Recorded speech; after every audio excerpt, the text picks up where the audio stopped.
à tous. Bonsoir Irène Frachon. Nous avons donc ce soir le grand plaisir de vous accueillir pour une rencontre autour du thème des lanceurs d'alerte et des conflits d'intérêts. Irène Frachon, vous avez mené un combat pour que le Mediator ne soit plus autorisé sur le marché. Ce médicament qui était présenté comme un antidiabétique et qui était distribué dans 8 cas sur 10 comme un coupe-faim a été commercialisé de 1976 à 2009, soit pendant 33 ans, par le laboratoire Servier. Alors ce médicament, il produit de la norphénfluramine, qui est une substance qui détériore les valves du cœur, et qui provoque donc une valvulopathie. Il a provoqué à ce jour plus de 2100 décès et de nombreux malades. Alors juste avant de rentrer dans le vif du sujet, est-ce que vous pourriez en quelques mots retracer les grandes étapes qui ont conduit au retrait du Mediator ? Merci de votre invitation. Je voudrais d'abord dire merci à tous ceux qui sont là, très nombreux. Alors, c'est un peu la fille de Brest de retour. 7 ans après une première conférence qui avait lieu ici, avec quelques déjà participants extrêmement touchés par cette affaire. Et ça n'a cessé de grandir, ce soutien dans la ville de Brest. Et donc, c'est particulièrement fort de vous voir aussi nombreux aujourd'hui, 7 ans après. Ça, c'est une sacrée distance qu'on a fait ensemble. Je sais qu'il y a autant de personnes là-haut et c'est vraiment quelque chose qui me touche profondément parce que on va revenir sur ce sujet, mais je pense que c'est majeur pour toutes les victimes qui se sentent encore aujourd'hui abandonnées et qui doutent.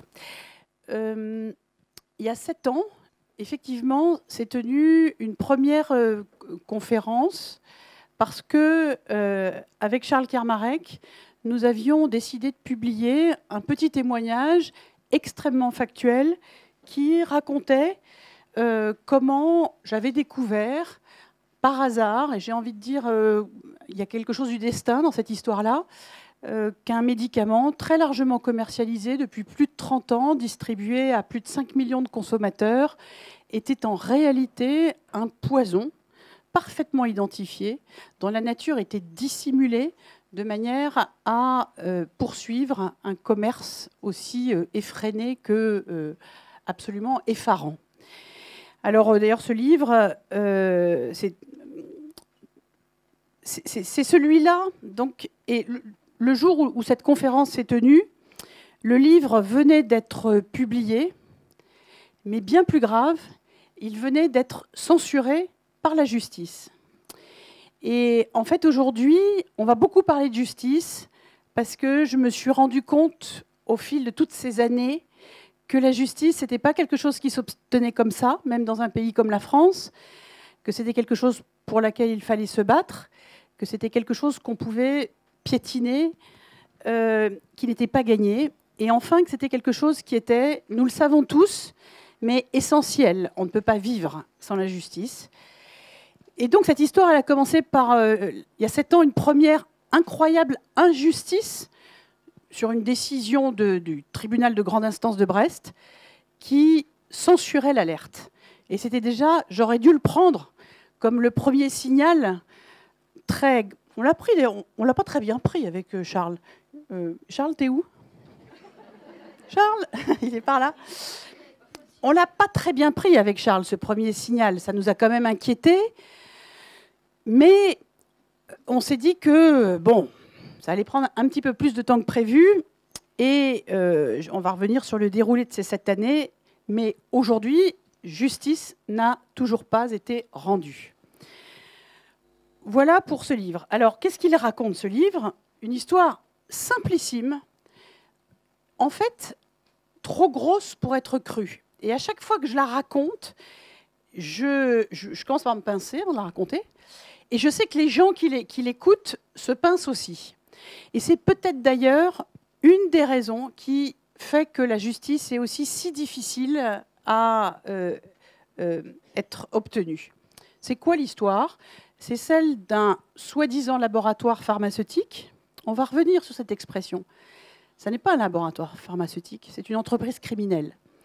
Donc un laboratoire pharmaceutique qui se prétend Servier, qui, à partir des années 70, commercialise des coupes-fins dérivés de l'amphétamine. Très rapidement, on s'aperçoit que ces coupes-fins sont dangereux. Servier se bat pour que ces coupes-fins ne soient pas retirés du commerce. Ils le seront quand même, malgré tous les moyens utilisés par cette entreprise criminelle, qui comprendront, dans les années 97, intimidation, menaces, jusqu'aux menaces de mort. Ces produits coupe-fins, qui s'appelaient isoméride et pondéral, seront, que certainement parmi vous, beaucoup ont consommé, sont définitivement interdits à l'échelon mondial en 1997. Et il a fallu que les Américains, comme pour le débarquement, rentrent dans la partie pour que l'on puisse obtenir le retrait de ces produits extrêmement dangereux. Et alors vous me direz, tout s'arrête en 97. Eh bien non, en principe, tout s'arrête en 97. En principe, tous ces produits coupe-fins mortels sont définitivement retirés du marché en 1997. Aux États-Unis, il va y avoir des actions collectives en justice qui vont aboutir à des indemnisations à plusieurs milliards de dollars d'indemnisation. En France, toutes les victimes de ces produits, à l'exception de 2, dont une décédée et une greffée du cœur et des poumons, seront indemnisées et les autres seront littéralement carcérisés. Servier ne sera jamais inquiété, passera entre les gouttes, impunité. Déjà, une histoire terrible. Nous ne sommes qu'en 97.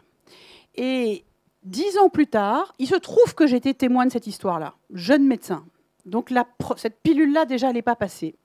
10 ans plus tard, en poste au CHU de Brest, j'ai un doute sur le lien entre le Mediator, qui n'est pas du tout considéré comme un coupe-faim, mais comme un antidiabétique, et des complications analogues à celles des coupes-fins de Servier, c'est-à-dire une maladie des vaisseaux du poumon, qui s'appelle l'HTAP, et puis ces fameuses valvulopathies.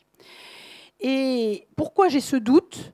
Parce qu'une revue indépendante des financements de l'industrie pharmaceutique, qui s'appelle la revue Prescrire, et puis quelques collègues, il y a longtemps, m'ont dit « le Mediator n'est pas clair, c'est un antidiabétique des laboratoires Servier, il aurait peut-être quelque chose à voir avec les coupes-fins, les terribles pondérales et isomérides ». Donc ça m'était resté en tête déjà comme étant une information incroyable. Et en 2007, il y a très exactement 10 ans, je m'occupe d'une patiente qui souffre d'HTAP grave, depuis elle est décédée, et je m'aperçois qu'elle consomme du Mediator, antidiabétique. Simplement, j'avais cette petite alerte-là, et je connaissais l'affaire de l'isoméride, qui m'avait laissé, à l'époque, extrêmement choquée. D'autant plus que toute ma vie de pneumologue, spécialiste de l'HTAP, je me suis occupée jusqu'à aujourd'hui des survivants de l'isoméride. Des dizaines de patients que j'ai eu à suivre, seuls 2 aujourd'hui sont encore en vie pour ce qui concerne les victimes de l'isoméride. Et donc, je suis absolument inquiète et je vais commencer une enquête à partir de 2007 pour savoir s'il est possible que le Mediator ait un lien avec l'isoméride. Alors, la revue Prescrire le dit, j'ai quelques collègues qui me l'ont vaguement dit, mais je n'ai aucune information, donc ça va être presque une enquête policière. Alors, je commence très simplement, on va interroger le laboratoire en lui demandant s'il y a un lien entre l'isoméride et le Mediator. Et la réponse, en 2008, elle est écrite, elle est signée, totalement officielle. Le Mediator et l'isoméride, me répond Servier, ce sont des molécules radicalement différentes. Ça n'a rien à voir. Donc je me dis, je me suis gourée. Ça ne doit pas être ça. J'ai dû me tromper de... En fait, il n'y a pas de rapport. Et je me dis d'autant plus que je me suis trompée que ce médicament est commercialisé déjà, à l'époque où je commence à me poser des questions, depuis plus de 30 ans. Il est commercialisé depuis 1976. Je me dis quand même, ça se saurait. Donc j'ai failli avaler... Enfin, j'ai failli... voilà, me contenter de ces explications. Puis me dire, non, c'est comme quand on a l'impression de voir quelque chose, j'ai pas bien vu. Et puis, je me suis quand même retournée vers la revue Prescrire. Et puis, j'ai une collègue qui est spécialiste de pharmacovigilance à Brest, qui avait des documents qui étaient inaccessibles par Internet, ou ce n'était pas public. Et la revue Prescrire m'a envoyé les articles. Cette collègue m'a amené des éléments. Et en regardant tout ça, je me suis dit, je ne comprends pas. Quand je lis ces documents-là, l'isoméride et le Mediator, ça a l'air d'être presque pareil. Et en particulier, ça se transforme dans l'organisme en une petite molécule qui s'appelle cette fameuse norphinfluramine. Vous avez bien travaillé pour retenir. Voilà. Mais, alors, une fois qu'on a attrapé le mot norphinfluramine, là, cette fois-ci, j'ai des informations. C'est-à-dire que, vous savez, on peut consulter les bases scientifiques sur Internet. Le Wikipédia des scientifiques s'appelle PubMed et qui vous renvoie à des tas d'articles scientifiques. Alors, quand je mettais Mediator, il ne se passait rien du tout. Par contre, quand j'introduis le mot norphinfluramine, là, j'ai des réponses, ça se met à crépiter. Et ce que je découvre, c'est que l'isoméride et le pondéral, les coupes fins retirées en 1997, ont tué parce qu'ils se transformaient en une molécule toxique appelée norphinfluramine. Ça a été déterminé de façon définitive dans les années 2000. Donc, depuis 2000, les plus grandes revues scientifiques internationales disent « Attention, toute molécule qui se transforme en norphinfluramine provoquera inéluctablement un immense désastre. » Car maintenant, nous avons compris comment cette molécule s'attaque, en particulier aux valves cardiaques et aux artères pulmonaires. Alors, nous sommes là en 2008 et je lis que, d'une part, la norphinfluramine est un poison mortel, qu'on le sait depuis une dizaine d'années, et je lis, d'autre part, que le Mediator se transforme dans l'organisme en norphinfluramine. On se pince, on se dit c'est pas possible. Et à tel point d'ailleurs que je me suis dit, d'autant plus que les documents que je lisais n'étaient pas très clairs, je me suis dit, bon, apparemment, il y en a juste des traces, quoi. C'est pas comme pour l'isoméride où il y avait des taux très importants de norphinfluramine. Il doit y en avoir. J'ai l'impression, d'après ce que me disent ces papiers mal faits, il n'y en a que des traces. Mais je me dis, quand bien même ce seraient des traces, même des traces de cyanure, c'est quand même emmerdant. Surtout quand on en prend des dizaines d'années. Parce qu'un antidiabétique, on ne le prend pas 3 mois. On le prend 10 ans, 20 ans. Donc, des traces d'un produit, d'un poison mortel, même ça ne me plaît pas. Donc, je continue l'enquête et c'est simplissime, finalement. Quand vous vous posez les questions simplissimes, premièrement, je pense avoir affaire à un produit qui se transforme dans l'organisme en un poison extrêmement dangereux. Deuxièmement, ce poison-là, il est connu pour attaquer les vaisseaux du poumon et les valves du cœur. Troisièmement, je suis médecin dans un hôpital et je travaille dans le service de pneumologie avec des collègues cardiologues. On s'entend admirablement ensemble, on travaille tout le temps ensemble, on est d'excellents collaborateurs. Eh bien, il suffit de regarder simplement chez nos patients à Brest si ceux qui souffrent d'HTAP ou si ceux qui souffrent de valvulopathie ont consommé du Mediator. C'est bête comme chou. Et ce n'est pas très compliqué à les récupérer parce que maintenant, on est tous codés. C'est-à-dire que quand on rentre à l'hôpital et qu'on a une maladie, cette maladie est codée, ce qui permet à l'hôpital de se faire rembourser par l'assurance maladie. Hein, on a un codage qui arrive à un code barre et qui fait gling à la sortie. Voilà. Et non, mais c'est normal. Voilà. C'est pour pouvoir évaluer le coût de la prise en charge de telle ou telle maladie, ça correspond à un codage et c'est transmis à la caisse d'assurance maladie qui va rembourser l'hôpital. Donc, les patients à l'hôpital de Brest, si je cherche des patients qui souffrent de valvulopathie ou d'hypertension pulmonaire, je rentre ces codages à mes collègues, je leur dis, vous ne pourriez pas me regarder là les dossiers de gens qui ont des valvulopathies ou des hypertensions pulmonaires. Alors évidemment, il y en avait beaucoup. Ils m'en ont sorti des milliers. Mais on a fait le tri là-dedans et on a été voir si ceux qui avaient des formes un peu particulières, qui nous évoquaient ces complications des coupes fins, s'ils avaient consommé du Mediator. Et de fil en aiguille, on a découvert que 70% des personnes qui présentaient des valvulopathies mal expliquées, parfois gravissimes, avaient consommé du Mediator. C'est QFD. Voilà. C'est QFD, ça nous a pris le temps de récupérer, d'aller voir ces PASPI. Dans les cas de patients qui venaient à nous, on les étudiait vraiment bien. On allait au bloc opératoire, on allait récupérer les valves. Voilà, c'était une étude à la fois sur une population, mais aussi une étude au cas par cas. Et j'ai travaillé avec notamment le docteur Yannick Jobic, qui est cardiologue, aussi avec le professeur Grégoire Le Gall, au Centre d'investigation clinique, et le professeur Dominique Mottier. Alors, juste une petite chose, pour ceux qui auraient vu ou qui verront un jour le film La fille de Brest, parce qu'on attend le 2, je rigole, mais de temps en temps, j'ai l'impression que je participe plus à une série, si vous voyez ce que je veux dire. Donc, 7e saison, 8e saison,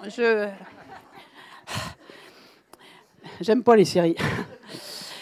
Et donc, j'ai travaillé avec Yannick Jobic, j'ai travaillé avec le professeur Grégoire Le Gall, qui est un garçon absolument merveilleux et avec qui je me suis entendue comme larron en foire, qui n'a jamais craqué, contrairement à moi, qui a eu bien plus peur que lui. Et dans le film, son personnage a été retravaillé, recomposé, avec d'autres professeurs avec qui ça s'est moins bien passé, avec qui j'ai eu des très grosses tensions, mais qui n'étaient pas brestois, qui étaient en particulier en région parisienne, mais pour faire émerger effectivement toute la complexité et les controverses qui font que cette alerte a posé problème.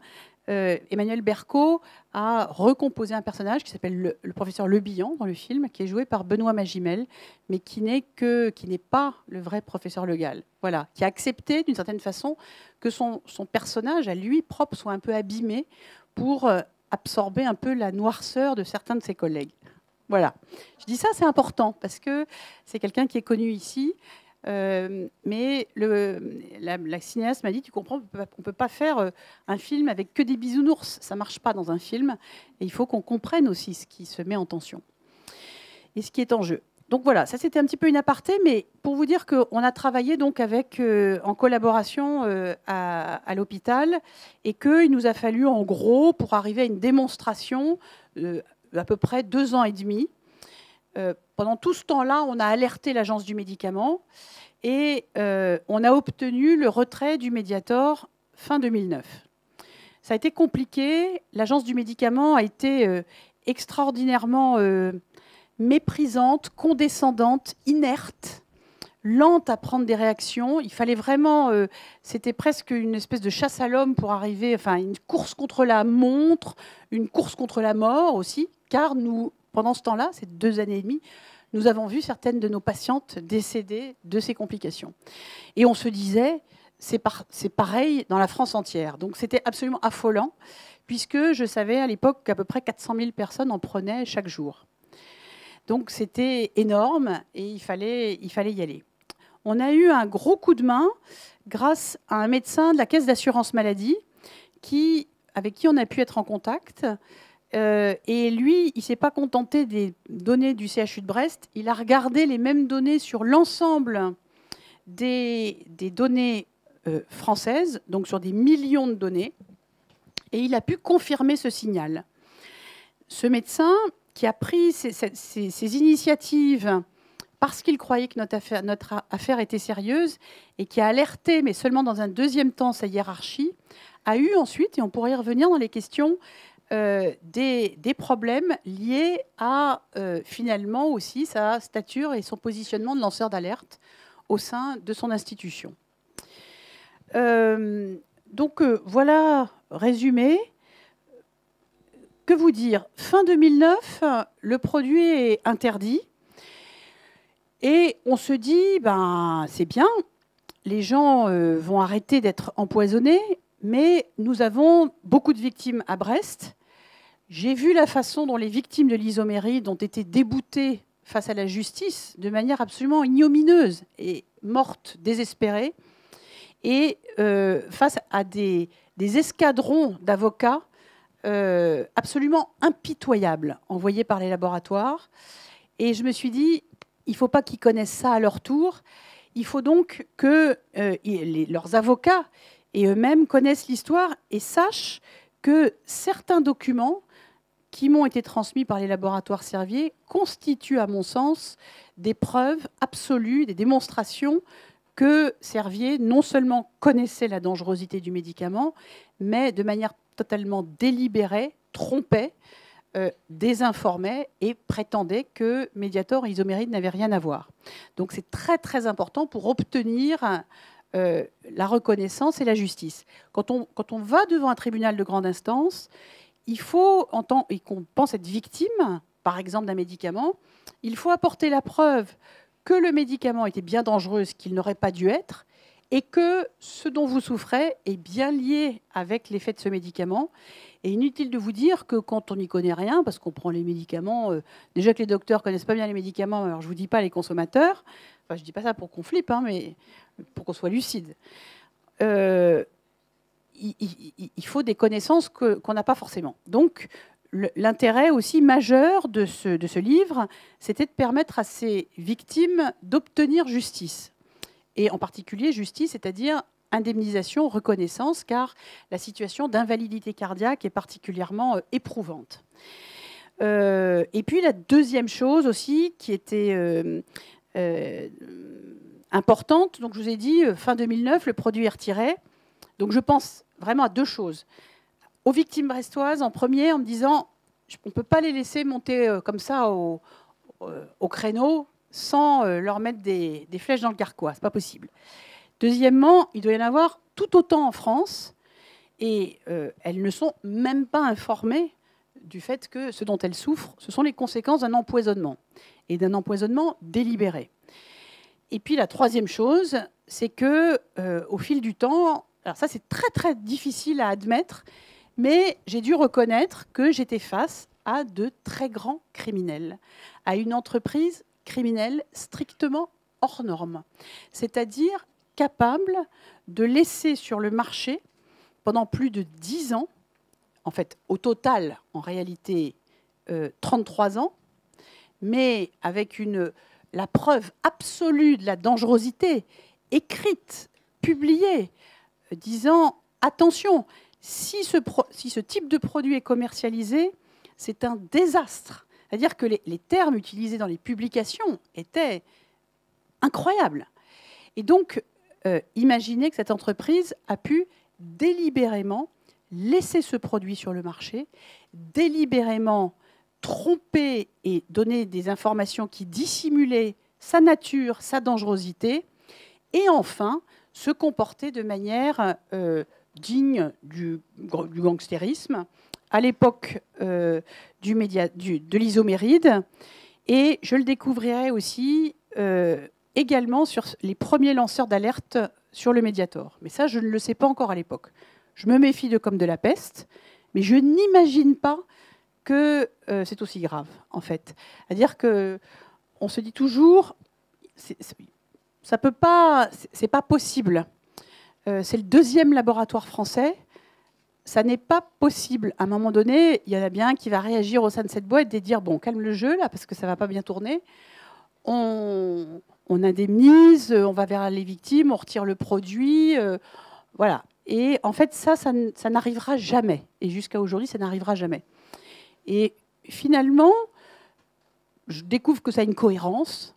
On peut pas, alors, je ne suis pas manichéenne, mais on ne peut pas demander à des gangsters de devenir gentils. C'est pas possible. Ça ne marche pas comme ça. C'est tout le problème, sans doute,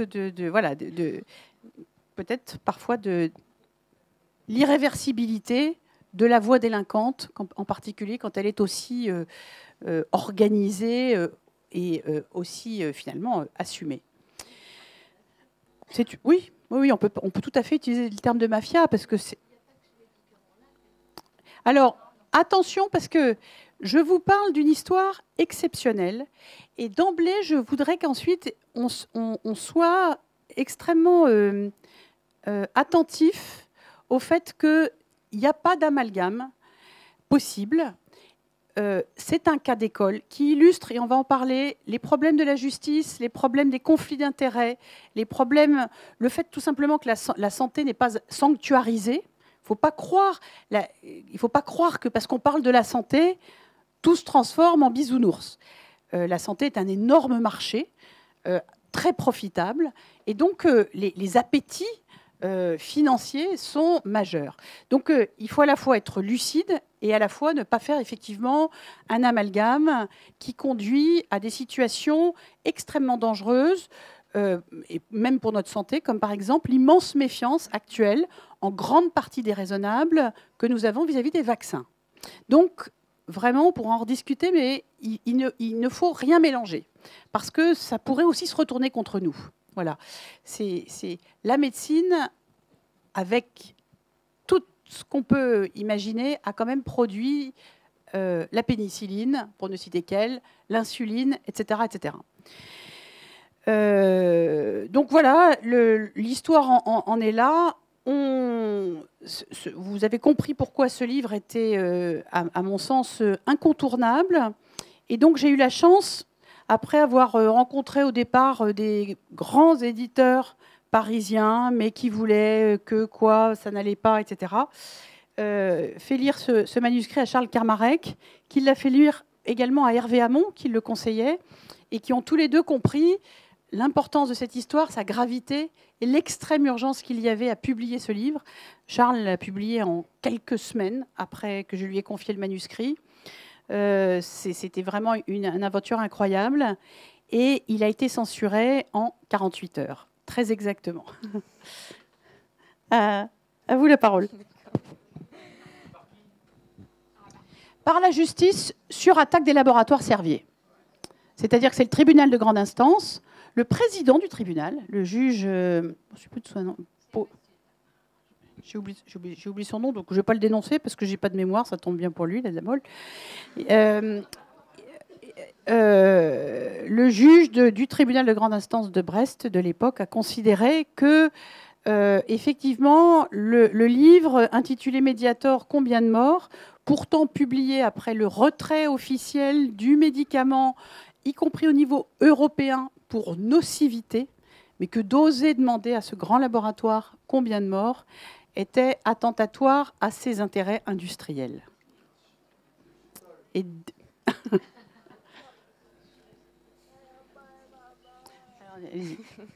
Alors, on va maintenant se pencher sur cette alerte que vous avez lancée. On peut donc dire qu'il s'agit d'une double alerte, puisque vous dénoncez dans un premier temps la dangerosité d'un médicament, et par la suite, vous dénoncez également tout un système sanitaire dans lequel les conflits d'intérêts sont maître mot. Alors, à quel moment est-ce qu'on se sent légitime pour lancer une alerte, et quels ont été les soutiens nécessaires? Je ne m'attendais pas du tout à ce que je pensais que cette affaire était un scandale immense, c'est-à-dire une entreprise criminelle qui commercialise un produit mortel pendant des dizaines d'années, avec manifestement des autorités de santé qui n'ont jamais pris les bonnes décisions de manière, entre guillemets, incompréhensible pendant des années et des années. Donc c'était énorme. Je me disais, c'est une histoire énorme. Je n'imaginais pas, en fait, ce qui allait arriver derrière. D'abord, le fait que ce soit un cas d'école et ce qu'on allait découvrir sur les conflits d'intérêts et en fait la corruption qui ont permis que cette histoire existe, d'une part, et d'autre part, et c'est là où ça va être... vous allez ressortir avec le moral, j'espère quand même, c'est que la révélation de cette histoire n'a fait que renforcer, d'une certaine façon, certains liens d'intérêt d'une partie du corps médical avec Servier contre les victimes. Et ça a été pour moi la plus grosse surprise, déception, mais finalement, ça a été une très grande leçon de réalité, de lucidité, parce que derrière une affaire, cas d'école, c'est effectivement un système qui dysfonctionne. Une telle histoire ne peut pas exister si ça n'est pas le système dans son ensemble qui est touché de dysfonctionnements liés à une très mauvaise gestion des conflits d'intérêts, qui va jusqu'à de la corruption. Et en fait, mettre à bas ce système est bien plus complexe. C'est un enchevêtrement bien plus complexe que simplement une révélation. Yes, on fait la une des journaux et tout va repartir à l'endroit. Et c'est là où j'ai vraiment péché à un moment donné par naïveté. Parce que donc l'alerte, elle a été menée, alors ça c'est très bien raconté dans le film, donc le livre est censuré, moi j'ai pas le moral du tout, Charles est plus courageux que moi, il dit on fait appel, aidé d'ailleurs et porté par la pétition de très nombreux éditeurs en France, on fait appel, je n'accepte pas la censure. Et l'Agence du médicament, elle aussi, était très fâchée et cherchait à nous punir. Et c'est là où le film raconte une histoire qui est tout à fait réelle, c'est-à-dire que se sont levés, comme l'avait fait Yannick Jobic, comme l'avait fait Grégoire Le Gall, etc., comme l'avait fait le Père Noël, le médecin de la Caisse d'assurance maladie, eh bien, un député, Gérard Bapt, cardiologue, responsable de la mission santé, puis des journalistes qui se sont intéressés à cette histoire, comme par exemple une formidable journaliste de Grazia, une autre du Figaro, une autre du Nouvel Obs, etc. Isabelle Giordano, le magazine de la santé, que vous connaissez bien. Donc voilà, on a eu des relais. Et puis, une étudiante en pharmacie qui s'est mise à bosser sur le sujet, qui a fait une thèse de pharmacie formidable, qui a permis d'apporter le premier chiffre de la mortalité. Bref, entre la censure et l'explosion du scandale, se sont déroulés plusieurs mois d'intenses bagarres, mais là encore, voilà, ça se passait sous les radars, si je puis dire, encore des médias et des politiques et des responsables, etc., mais qui n'en était pas moins d'une intensité folle et qui a abouti finalement à la révélation. L'Agence du médicament a été acculée, a dû demander à la Caisse d'assurance maladie, notamment à mon cher Père Noël, elle ne savait pas alors qu'elle se jetait dans la gueule du loup, mais c'est pas grave, combien de morts il y avait, et là le chiffre sort. Au moins 500 morts. Aujourd'hui, on sait que c'est 2000 morts à minima. Je ne compte pas les morts par HTAP. Je ne compte pas les morts, probablement le double ou le triple, liés à la consommation de l'isoméride. Et je ne dis pas que ce sont seulement les morts français, sachant par exemple que le Mediator a été commercialisé dans plus de 50 pays en dehors de la France. Donc voilà, des milliers de morts. Et le scandale éclate. Alors là, c'est la folie, pour ceux qui s'en souviennent. Fin 2010, il y en a partout. Ça fait la une de tous les journaux. Ça fait 5 pages, 6 pages dans Libération, à peu près un jour sur deux. Les enquêtes partent partout. Les révélations éclatent.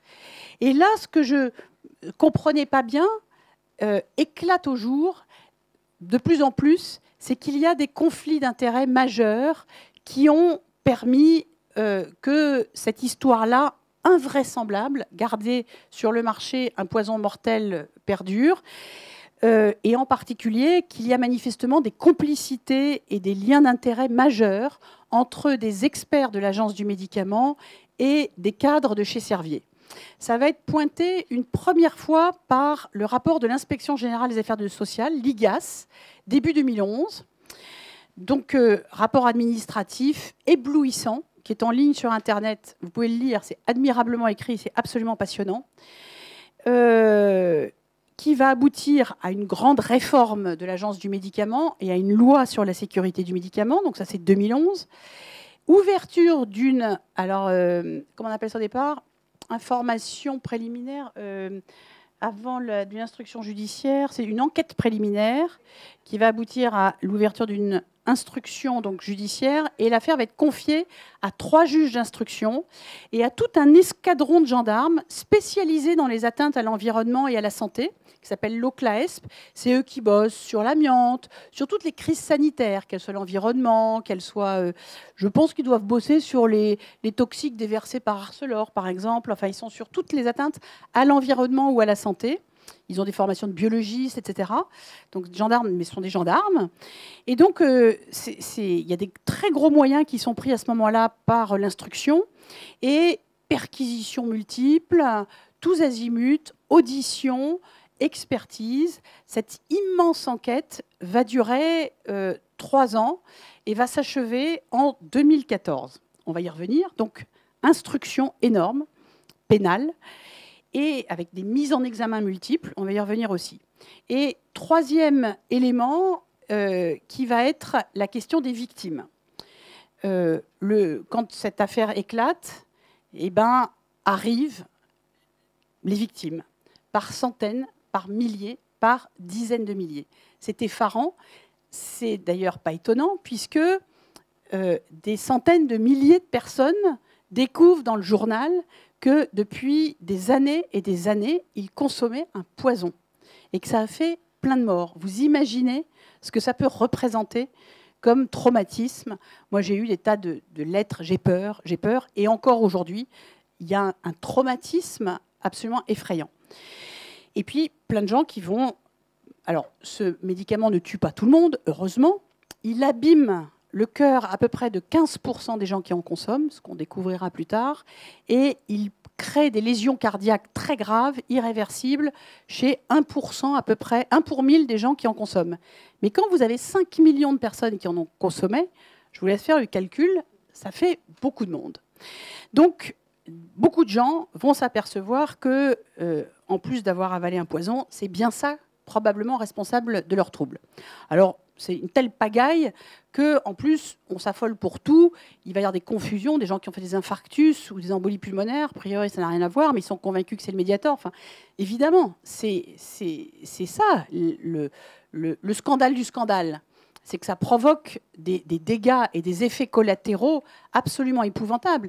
Et jusqu'à aujourd'hui, c'est quelque chose où je me dis, on aurait pu faire autrement, et on n'a pas pu, puisque jusqu'au dernier moment, l'agence a refusé de communiquer voilà, de façon calme sur la dangerosité, et il a fallu vraiment faire éclater l'affaire, comme on le voit dans le film. Donc l'affaire éclate, et je vous ai dit... sur le plan réglementaire et législatif, ça va aboutir au vote, la mise en évidence de ces conflits d'intérêts va aboutir au vote d'une loi, dite la loi Bertrand, fin 2011, qui va dire, effectivement, on s'aperçoit qu'il y avait des liens d'intérêt entre les experts et Servier, par exemple, partout, et des gens qui donnaient leur avis sur la commercialisation du Mediator dans le gendarme du médicament, et qui, par ailleurs, touchaient de l'argent pour conseiller Servier, tout ça en loose day. Ça ne va pas du tout. Et il faut au moins qu'on en ait connaissance. Alors c'est vrai que ce sont des notions maintenant qu'on commence un petit peu mieux à... C'était un peu des premières, ces histoires-là. Depuis la transparence, on a découvert Cahuzac, on a découvert très récemment Michel Aubier, on a découvert dans le monde politique, etc. Mais ces révélations-là, je dirais qu'elles deviennent presque quotidiennes, banales. Ça n'était pas le cas. Tout était sous le tapis quand même, de manière terrible. Et y compris dans le domaine de la santé, où là, c'est quand même notre peau qui est en jeu. Donc, la loi Bertrand, votée fin 2011, est une loi majeure. Elle n'interdit pas les conflits d'intérêts, mais elle les met à jour. C'est-à-dire qu'elle fait ce qu'on appelle la transparence. Elle impose la transparence des liens entre médecins, communautés de soignants et industriels de la santé, qui sont forcément en conflit d'intérêts, je dirais de façon structurelle. On est dans un monde capitaliste, c'est comme ça, moi je ne prône pas le bolchevisme, mais ça veut dire que le médicament est un objet du marché qui est traité avec les règles du marché. Donc les industriels, ils doivent rendre des comptes, on ne peut pas leur en vouloir, sauf à Servier, parce que Servier, je vous ai dit, c'est une entreprise pour moi strictement criminelle, et il faut, je pense, mettre un petit peu à l'écart Servier. Ce n'est pas un mouton noir au milieu des moutons blancs, mais je dis souvent que Servier est à l'industrie pharmaceutique ce que Madoff, pour ceux qui connaissent l'affaire, était au monde de la finance. On n'est pas chez les bisounours, mais après, il y a vraiment les escrocs. Et donc, la loi Bertrand dit il faut qu'on sache quels sont les liens noués avec les uns et les autres. Et comme on va savoir ces liens, ça va nous permettre, quand nous avons besoin d'expertise, notamment donc dans les hautes autorités de santé ou agences du médicament, d'exiger d'avoir des experts qui ne soient pas trop influencés par des liens qu'ils ont avec les industriels. Je disais que ces liens, et ces conflits, ils sont structurels. D'un côté, vous avez un industriel qui rend des comptes, et c'est normal. Ce qu'on appelle un intérêt, c'est aussi un objectif, qui rend des comptes à ses actionnaires, ses salariés, ses investisseurs. sinon, il met la clé sous la porte. Donc, il faut faire du chiffre d'affaires. Voilà, le mieux possible. Et de l'autre côté, vous avez des médecins ou des soignants qui ont, même pour les médecins, juré, c'est le serment d'Hippocrate, de ne s'occuper que de l'intérêt de leurs patients à l'exclusion de tout autre intérêt. Donc, s'ils sont en partie salariés pour des conseils par un industriel, ils deviennent de ce fait intéressés un peu, beaucoup, très beaucoup à l'intérêt de l'industriel. Hein, c'est le salaire. Voilà, on est lié par un lien qui peut être financier, mais qui peut être aussi d'ailleurs de toute autre nature. Mais c'est un état de fait structurel. Il faudrait... c'est comme le réchauffement climatique. Après, comment changer tout ça, c'est compliqué. Mais il faut en être conscient, et ça commence par la transparence. Ça, c'était la loi Bertrand. Très bien. Et après, je vais vous redire pourquoi tout ce qui est mis en place, là, qui a l'air formidable. Moi, fin 2011, je me suis dit, c'est bon, hein. Tout est parti. C'est-à-dire que les choses se sont remises dans le bon sens. C'est-à-dire que alors, l'indemnisation des victimes, j'ai vu très vite que les avocats de Servier se comportaient, c'était les mêmes avocats, et qui ont repris les bonnes vieilles méthodes de l'isoméride, c'est-à-dire on ne reconnaît rien, on est violent, on est menteur, on est escroc, on est voyou, et ça a même conduit une victime brestoise à l'arrêt cardiaque après 4 heures d'une expertise insoutenable. Donc, les mêmes méthodes. Donc ça, Xavier Bertrand, qui a été d'une aide extraordinaire dans cette affaire-là, qui venait d'être parachuté comme ministre de la Santé, heureusement, parce qu'avant c'était Roselyne Bachelot et ça aurait été une autre paire de manches. Parce qu'elle... Voilà, enfin bref, on pourra y revenir, mais c'est pas grave. Donc Xavier Bertrand... ça aurait pu être une catastrophe avec Xavier Bertrand. Il a été épatant, mais vraiment épatant. Tout le temps, formidable, à fond, hyper ému, bouleversé par le sort des victimes. Peut-être aussi parce qu'il a un peu d'embonpoint. Je crois bien qu'il a consommé certains produits parfois ou été tenté. Non, mais il y a aussi l'empathie, ça vient aussi, parce que ça peut vous arriver à tous et nous arriver à tous. Enfin, il a été très bien. Et donc, il a compris, il suivait de très près ce qui se passait auprès des victimes, il a compris que ça ne se passait pas bien, et il a fait voter à l'Assemblée nationale, à l'été 2011, une loi qui mettait en place une structure qui s'appelle l'Office national d'indemnisation des accidents médicaux, donc une structure étatique qui avait été mise en place par la loi Kouchner, et qui est censée justement superviser un processus d'indemnisation en sachant que c'est à Servier de payer au total, in fine, mais supervisé par la mise en place d'expertises payées par l'État, etc. Donc une structure publique qui, en principe, organise les expertises et évite aux victimes ce parcours du combattant extrêmement dur, extrêmement cher et extrêmement risqué, finalement, devant les tribunaux de grande instance, qui sont vraiment très mal outillés pour ce genre de démarche, surtout quand ça concerne des milliers et des milliers de gens. Donc, finalement, fin 2011, on se dit, moi je me dis, top, hein, vraiment top. C'est-à-dire, tout va bien, la loi a réglé quand même des problèmes importants, les victimes vont être bien indemnisées, donc ça c'est quand même le plus important. La justice avance quand même très vite. L'instruction, je vous dis, a avancé vraiment à grands pas. Donc, on va avoir un procès. Alors, évidemment, un procès pénal, ça va prendre un petit peu plus de temps, 4-5 ans, voilà. Mais voilà, c'est quand même très cool. Et 2012, c'est la gueule de bois. Sévère. Pourquoi?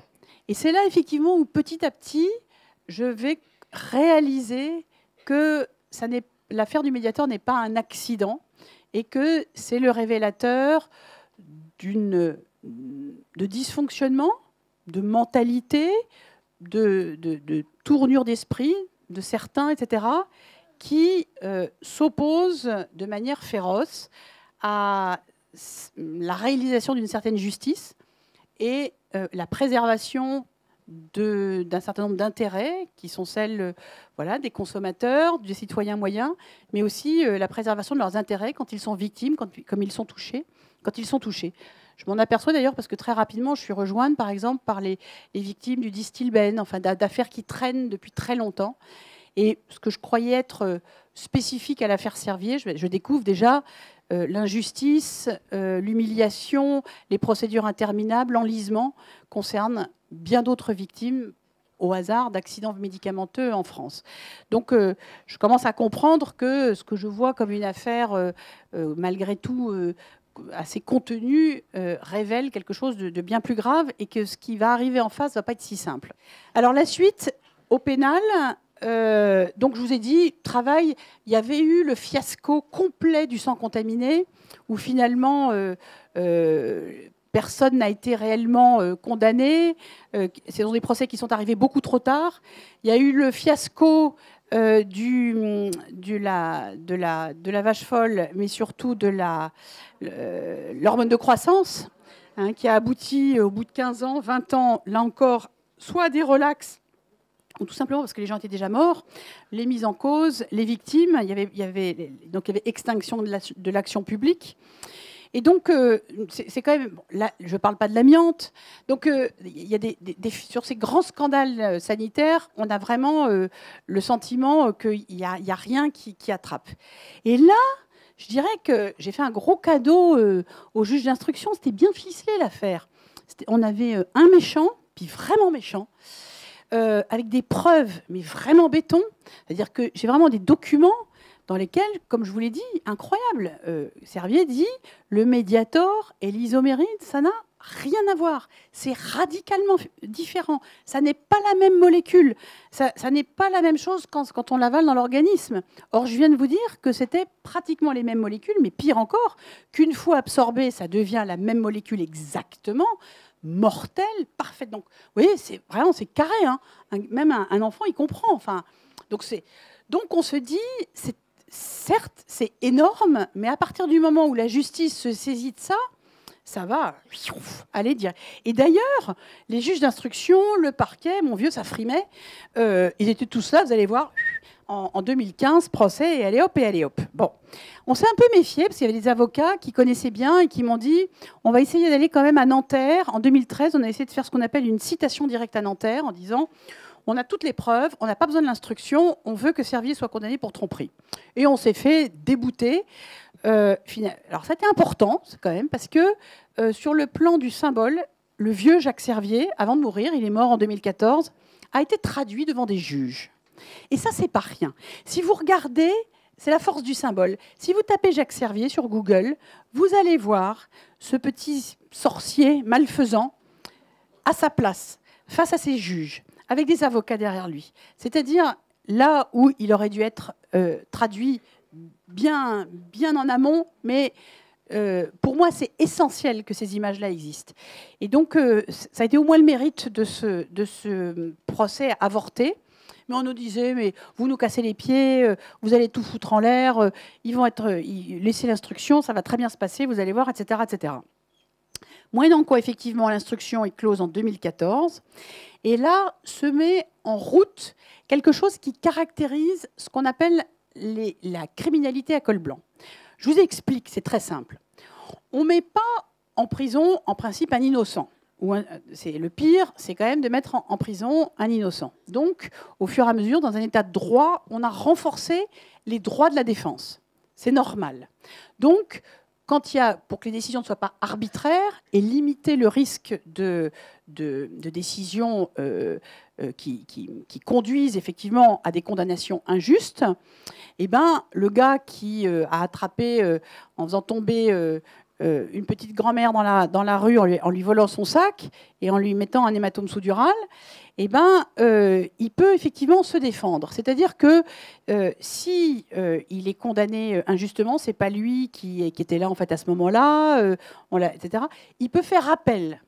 Il peut dire ah ben moi on m'a extorqué des aveux alors que parce que j'étais paniqué, mais en fait c'est pas moi. Vous voyez ça dans les faits divers sans arrêt. Donc, il peut y avoir véritablement des risques de condamnation trop rapides, arbitraires, par des jeunes juges inexpérimentés, tout un tas de choses. Et donc, il faut pouvoir faire appel. Il faut pouvoir contester. Il faut pouvoir dire, moi, on m'a tapé dessus. Moi, on m'a extorqué des aveux. Moi, j'ai pas eu le droit de voir un avocat. Moi, voilà, j'ai pas signé tel procès-verbal. Donc, il y a tout un tas, et c'est absolument essentiel, de garde-fous pour que, effectivement, quelqu'un qui est mis en examen, mais la présomption d'innocence, tant que tout n'est pas bouclé, doit être primée. Et effectivement, c'est une condamnation. Je pense vraiment c'est essentiel dans un État de droit. Pensez à la Turquie, par exemple, où c'est en train de... C'est quelque chose qu'il faut aussi savoir défendre. Donc je ne suis pas contre. Sauf que quand on est dans le cas d'une criminalité à col blanc, donc où sont mis en examen des grands dirigeants, des grands groupes qui ont des trésoreries immenses, eh bien, ce qu'ils vont faire, c'est qu'ils vont acheter, payer des cabinets d'avocats pénalistes, virtuoses, qui connaissent tous ces moyens-là. Mais ça prend du temps de déplucher toutes les procédures pour voir s'il y a tel endroit, il n'y a pas un petit truc qu'on pourrait contester devant la chambre de l'instruction, puis aller contester devant la Cour de cassation, puis faire jouer tel et tel délai, puis faire jouer telle et telle contestation, puis faire écrire des demandes de contre-expertise qui font des milliers de pages auxquelles les juges doivent répondre ligne à ligne, etc. Donc en réalité, les moyens financiers de ces grandes entreprises sont utilisés. Alors en fait, non. Je dirais, oui, là c'est la criminalité à col blanc. Une fois de plus, entreprise criminelle en ce qui concerne Servier, on est beaucoup plus proche, en fait, des moyens du grand gangstérisme. Et d'ailleurs, les gens du parquet avec qui j'ai pu discuter, les magistrats, etc., m'ont dit ce qu'on redoute, ce sont effectivement les manœuvres d'obstruction que connaissent très bien ces avocats pénalistes, car ils sont utilisés par le grand gangstérisme. Donc on a bien affaire à la même catégorie, avec des moyens financiers énormes. Et donc Servier met en branle ce système-là, si vous voulez, et paye, depuis le début de l'instruction pénale 2011, des millions et des millions et des millions d'euros ils doivent être 30, 40 avocats temps plein. Je connais au moins 4 cabinets. Je veux dire, les bureaux sont dans des hôtels particuliers, rue de Rivoli. Voilà, ça rigole pas, quoi.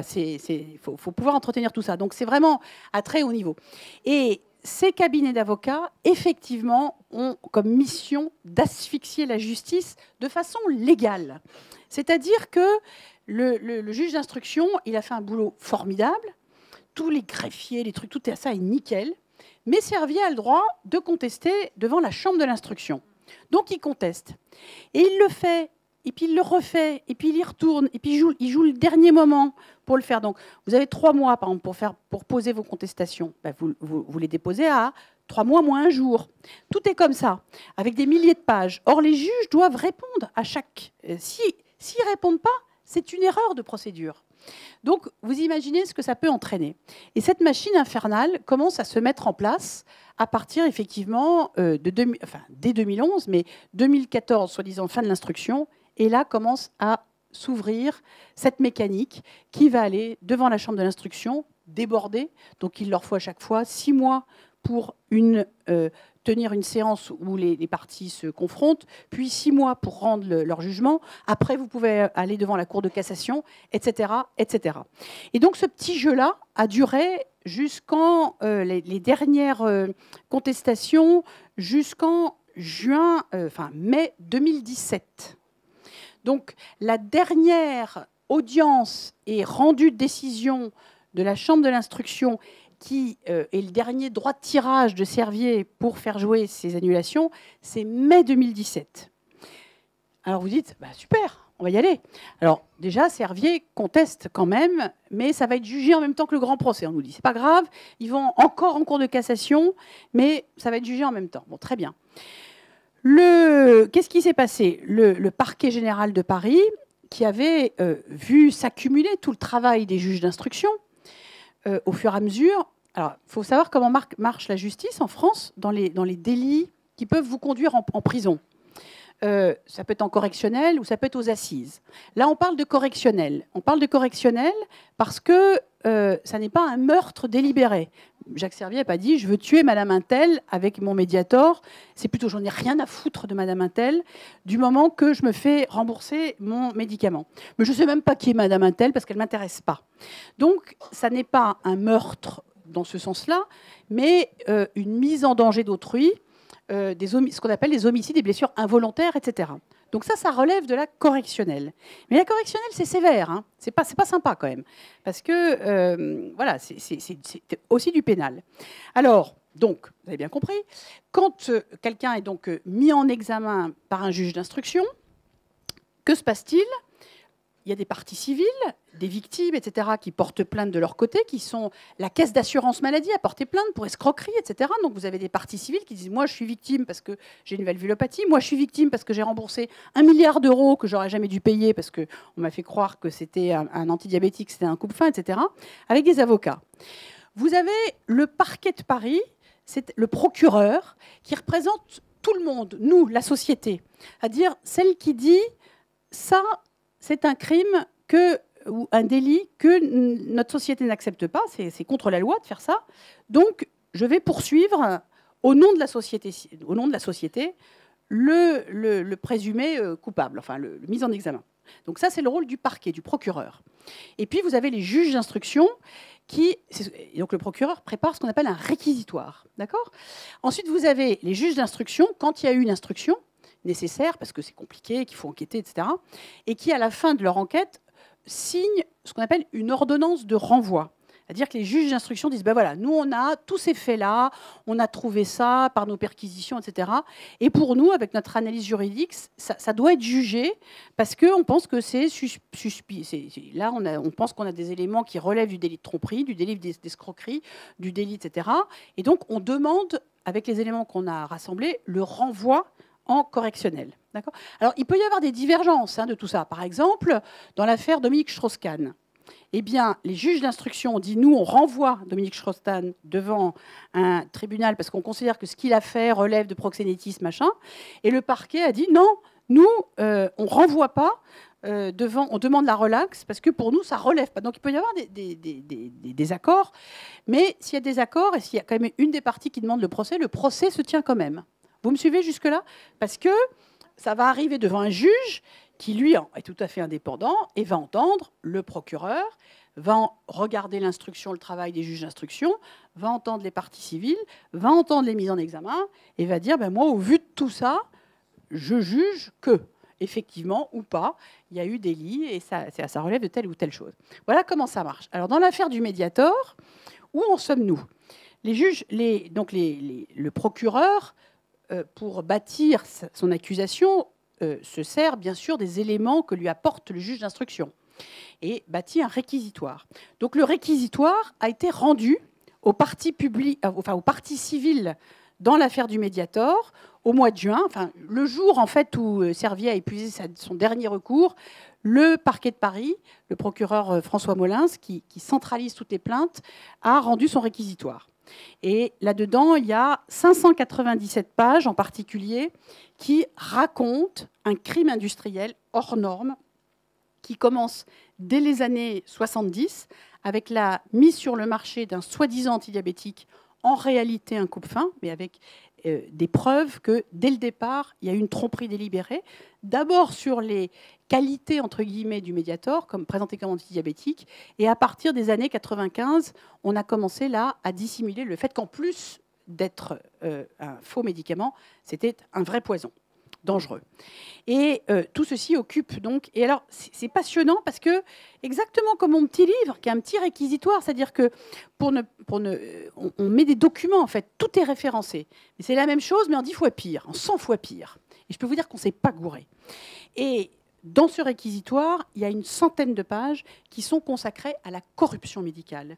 C'est-à-dire que les enquêteurs, avec leurs perquisitions tous azimuts, ont découvert qu'un certain nombre des experts qui siégeaient à l'Agence du médicament et qui avaient à prendre des décisions vis-à-vis du Mediator pour dire que c'était dangereux, pour dire qu'il ne fallait plus le commercialiser, etc., étaient payés en douce par Servier via une société écran basée en Allemagne, parce que comme il savait qu'il n'avait pas le droit d'avoir un deal direct avec Servier, quand même, c'était un peu gros, et donc ça se faisait via une société écran. Pire encore, certains le faisaient et le déclaraient, qu'ils avaient des affaires avec Servier, ça ne dérangeait personne. Sauf que les juges disent « Oh, pas normal ». Et c'est à un très haut niveau, puisque le monsieur médicament.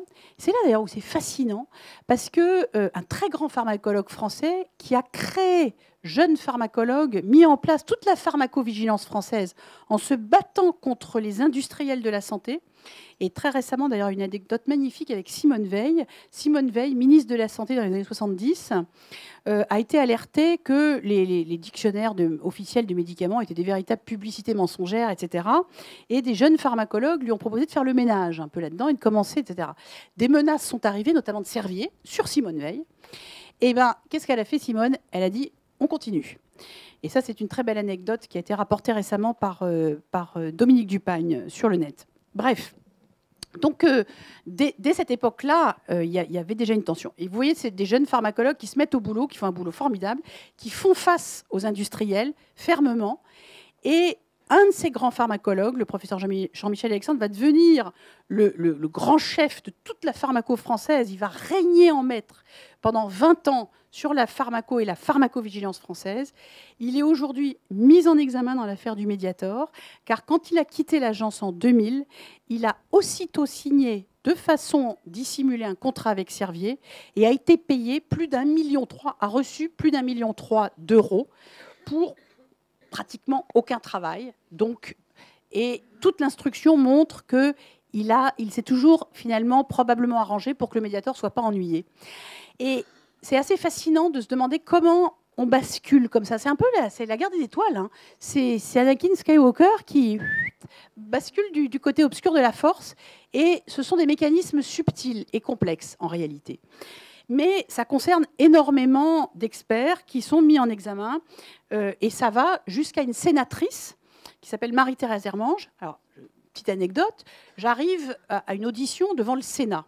Alors là encore, je m'étais dit, cool, tout ça c'était en 2011. En 2011, j'étais complètement naïve. Chaque fois, je me disais, cool, je suis devant les juges d'instruction, cool, je suis devant l'Assemblée nationale, super. Enfin, je ne disais pas ça comme ça d'ailleurs, je trouvais ça formidable. Quoi. Je me disais, ah, on est vraiment dans un pays avec des institutions et là, on va pouvoir dire les choses, et formidable. Et donc, j'arrive au Sénat. Et il y avait donc un président et un rapporteur, bon, un de droite, un de gauche. Maintenant, je ne sais pas comment on va faire. On va prendre 3 du milieu, 2 de l'extrême, pour faire un truc un peu équilibré. J'en sais rien, mais c'est plus mon problème. Mais donc, c'était un de droite, un de gauche, c'était simple.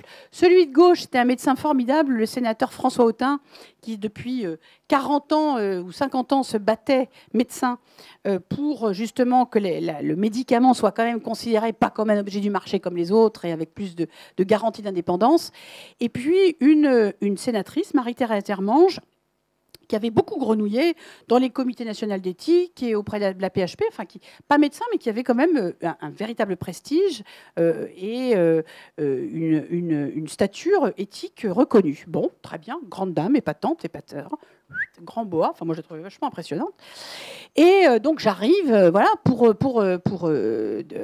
témoigner, et j'avais vachement bien préparé mon audition pour montrer justement tous les conflits d'intérêts avec des documents, je racontais comment servir ci et ça, comment, etc. etc. Mais on était fin 2011 et je commençais à sentir que ça coinçait, que je commençais à entendre ça et là, le fait qu'en fait on avait exagéré cette affaire du Mediator, qu'il n'y avait pas autant de victimes qu'on ne le disait, enfin une espèce de petite musique extrêmement désagréable qui devenait de plus en plus insistante et qui disait on a beaucoup exagéré cette affaire.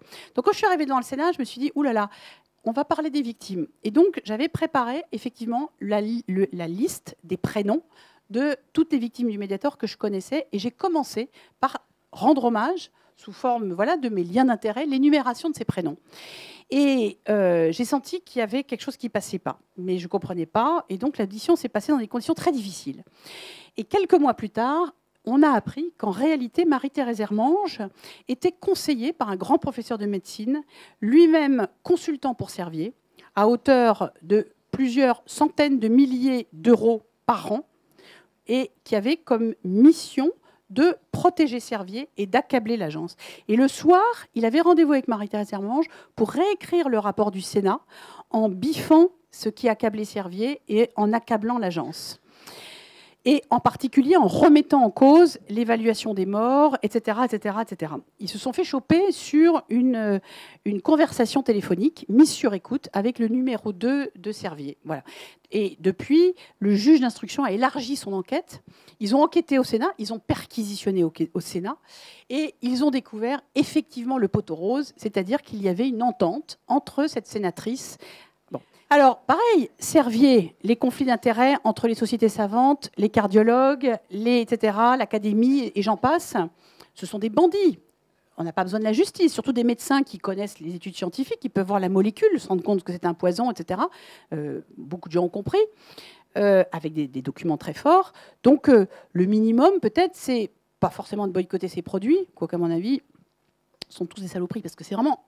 C'est une organisation criminelle. C'est une organisation criminelle. C'est-à-dire que 80% de ces produits ont été petit à petit déremboursés après avoir siphonné la Sécu parce qu'ils étaient ou inefficaces ou extrêmement toxiques. Et il n'y a pas que le Mediator. C'est vraiment quelque chose de très important. Donc, on se dit, Servier, il y a un problème. Eh bien, croyez-vous que les sociétés savantes, les médecins aient pris des distances avec Servier? Absolument pas. La totalité ou presque des liens d'intérêt perdurent. Servier est le sponsor de la plupart des sociétés savantes de cardiologie, ceux-là même qui ont été aveuglés et à qui qu'on a trompé et qui ne pouvaient pas trouver, etc. Donc, à ce jour, aucun ou très peu de ces grandes institutions n'ont pris des distances avec Servier. Alors, comment est-ce qu'on peut se mettre dans une telle situation? Il y a un moyen très simple qui s'appelle le déni. Et pour ne pas utiliser un terme encore pire qui s'appelle du négationnisme scientifique. C'est-à-dire, on parle de climato-scepticisme, et bien on peut parler de médiatoro-scepticisme. C'est la petite musique dont je vous parlais, c'est-à-dire qui consiste à dire, mais cette affaire, dans le fond, c'est un événement médiatique. C'est un événement médiatique. Les gens, les personnes souffrent de préjudice médiatique. Mais on a beaucoup exagéré. Qui vous dit que c'est valvulopathie? C'est compliqué de faire le lien, c'est compliqué tout ça. C'est plus compliqué que ça n'en a l'air. Et ça, j'ai vu commencer à nourrir ça sur les blogs, sur des tribunes, sur des livres. 2 livres ont été publiés disant que l'affaire du Mediator était une fabrication médiatique et qu'il n'y avait pas de victimes. Ces livres sont signés par des professeurs de médecine, des professeurs de chirurgie, des académiciens. Donc, on voit apparaître, c'est là où vous voyez comment un système peut se rebeller de manière... Alors, qu'est-ce qui se passe pour les victimes? Moi, je reçois des courriers très régulièrement de victimes qui me disent « Je n'ai pas le droit d'évoquer la question du Mediator devant mes médecins. Quand je dis que j'ai pris du Mediator, les portes se ferment, je ne peux pas prendre de rendez-vous, les cardiologues ne me reçoivent pas plus, alors je ne fais pas d'amalgame, ça ne concerne pas tous les cardiologues, certains se sont bien comportés, ça ne concerne pas tous les médecins généralistes, mais... globalement, le corps médical se défend contre eux, je pense, ce qui est l'impensable, admettre qu'il y a eu de telles défaillances du système de santé, manifestement, et que ça remet en cause, de façon plus large, le sponsoring par ces laboratoires des sociétés savantes, que ça met en cause, de façon plus large, les conflits d'intérêts, etc. Et ce qui va peut-être maintenant vous éclairer, c'est que on rejette donc déni de l'affaire du Mediator. Alors, je parle du besoin de justice. Vous imaginez comme on a besoin de la justice. Et ça, c'est quelque chose d'incroyable. C'est-à-dire que ça doit être publié, ça doit être... Alors, je vais vous parler de l'indemnisation après. On commence à arriver à indemniser 6-7 ans de combat, etc. Mais ça me fait prendre conscience de la nécessité de la justice. Et je me dis, mais c'est pas vrai, on en arrive au besoin d'un procès pour... Ça va devenir un procès pour l'histoire, c'est fou, quoi. Et en particulier, pas seulement pour mettre au trou ou condamner, et j'espère, interdire d'exercice cette organisation criminelle qui reste les mains libres en France depuis 7 ans, qui conteste devant chacune de ses victimes le lien de causalité, le montant des indemnisations, qui escroque, qui minimise, etc. C'est un truc de fou. C'est-à-dire que pour moi, on est presque dans une affaire de trouble à l'ordre public. Donc il va falloir que, on a beau me dire, il faut défendre les 5000 emplois de Servier en France, je dis, ça fait quand même plus de victimes que d'employés. Il y a un moment doné où ça pose problème, quand il y a plus de morts que d'employés à défendre. Mais les intérêts économiques sont quand même gigantesques. On sent que ça inquiète tout le monde, quoi. Moi, j'ai écrit à Marisol, je lui ai dit, mais comment on peut encore en France laisser à cet industriel le droit de commercialiser ses produits en France. Je veux dire, c'est inimaginable. Vous imaginez un abattoir, un gars qui vous file un steak haché un peu contaminé, mais c'est fini. C'est la clé sous la porte. Voilà, c'est quand même. Mais là, on voit la puissance, effectivement, de l'argument économique, de ce que ça génère, de l'exportation, etc. Enfin, ça, c'est vraiment quelque chose qui est absolument énorme dans cette affaire-là.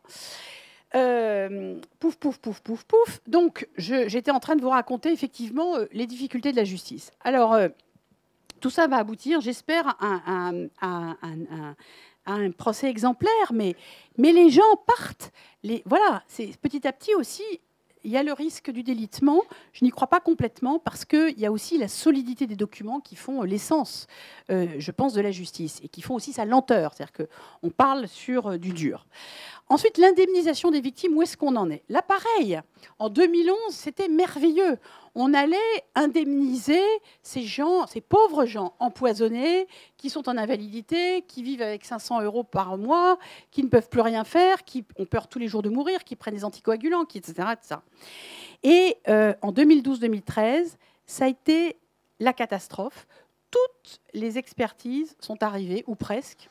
Pas de lien de causalité, pas de lien de causalité, préjudice d'anxiété, préjudice médiatique, etc. Non indemnisé d'ailleurs, etc., etc. Alors que tout était démontré.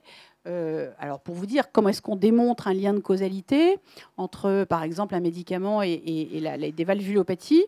Alors, en fait, on peut accumuler les arguments pour démontrer un lien de causalité. Le fait que la personne n'était pas malade avant, puis qu'elle est malade après. Que plein de personnes qui n'étaient pas malades avant, quand elles prennent le médicament, après, elles ont toutes la même maladie, exactement la même. Que quand on arrête le médicament, la maladie a tendance à régresser. Que quand on regarde la façon, on analyse au microscope les lésions, eh bien, elles sont exactement ce que provoque la norphinfluramine quand on en donne à des rats, ou quand, etc. Donc après, statistiquement aussi, c'est ce que je vous ai dit, on voit que 70% des gens qui ont ces valvulopathies ont consommé du Mediator, contre 6% pour ceux qui n'en ont pas. Donc vous voyez que c'est quand même, on a une succession d'arguments qui sont extrêmement forts. Et voilà comment on fait, comment on établit un lien de causalité. Donc ça peut être complexe, mais dans l'affaire le Mediator est une histoire simple. Et ce lien, c'est un poison qu'on connaît, c'est la norphinfluramine. Elle se fixe sur un récepteur qui est très bien identifié. Quand il se fixe sur les valves du cœur, il provoque une cicatrisation anormale et de la fibrose, et ça se met à fuir, et le cœur se met en rade. Et donc, c'est vraiment... on sait comment ça se passe. Donc, c'est pas très compliqué, c'est toujours la même chose en plus. Même moi, qui suis pneumologue, je m'en rends compte. Alors, je m'en suis mieux rendu compte que les cardiologues, parce que les cardiologues, pendant très longtemps, ils se sont gourés. Ils ont cru que ces valvulopathies qu'ils voyaient étaient liées à des vagues de réminiscence, de rhumatisme articulaire qu'on voyait dans les années 40, d'angine à répétition et je ne sais quoi. Enfin, ils se sont racontés toute une petite histoire qui ne tenait pas la route, de moins en moins la route, mais comme ils n'avaient pas d'autres pistes, ils gardaient cette route-là. Et moi, étant pneumologue, la seule question que je me suis posée, c'est pas de me dire c'est du rhumatisme articulaire aigu, ça me paraissait tellement farfelu que de toute façon, j'avais pas ce savoir-là erroné. Moi, ma seule question, c'était Mediator et valvulopathie, et là, les arguments étaient absolument évidents. Je ne me suis pas rendu compte qu'en réalité, quand on allait confier les expertises de ces patients à des experts, les experts sont des cardiologues. Et les cardiologues, ce sont les aveugles d'hier, ceux pour qui ces valvulopathies avaient d'autres causes. Et donc, j'ai vu arriver des centaines d'expertises où les cardiologues disaient « pouf, mais ça c'est du rhumatisme, pouf, mais ça c'est l'âge, pouf, mais ça c'est etc. » Et je me suis dit « mon Dieu !» on ne va pas y arriver parce qu'effectivement, ils ne comprennent pas ce qu'ils ne voyaient pas, en réalité. Et c'est comme si on demandait à des aveugles d'hier de reconnaître tout à coup des panels de couleurs. Ce n'est pas possible. Alors là, il a fallu se remettre à bosser. Ça a été l'effondrement, 2012-2013. Alors, je ne vous dis pas, Servier, c'était le triomphe. L'affaire Mediator fait pchit. On vous l'avait bien dit, il n'y a pas de victime, c'est une affaire qui a été médiatiquement extrapolée, etc., etc. Donc on s'est remis à bosser, et c'est là où c'est quand même merveilleux, parce que là je suis en train de vous foutre le moral à zéro, c'est qu'il y a toujours des gens qui se lèvent, tout le temps. Je n'ai jamais été seule, et c'est ça la force de l'alerte et de ma démarche. Vous avez ici Hervé, vous avez Charles, vous avez Gérard, vous avez tout le monde. Plein de gens, les gens se lèvent. Les gens, plein de gens, sont indignés et ils décident de se lever et ils prennent des risques. Comme Charles, comme mon Père Noël, comme Grégoire Le Gall, qui a dû être exilé au Canada, ce qui est dans le film est vrai. Eh bien, dans cette panade de 2012-2013, se sont levés effectivement des médecins, des cardiologues, des experts, pas beaucoup, mais suffisamment pour dire « scrognonieux, mais qu'est-ce que c'est que cette histoire ?» Et au lieu de foncer voilà, dans le tas en racontant encore n'importe quoi et en ne voulant pas voir qu'il y avait eu un changement de paradigme, enfin, un certain nombre de cardiologues se sont mis à bosser, ont vérifié, ont publié. Donc petit à petit, on a pu réaccumuler les preuves. Mais je ne pensais pas avoir à réaccumuler des preuves.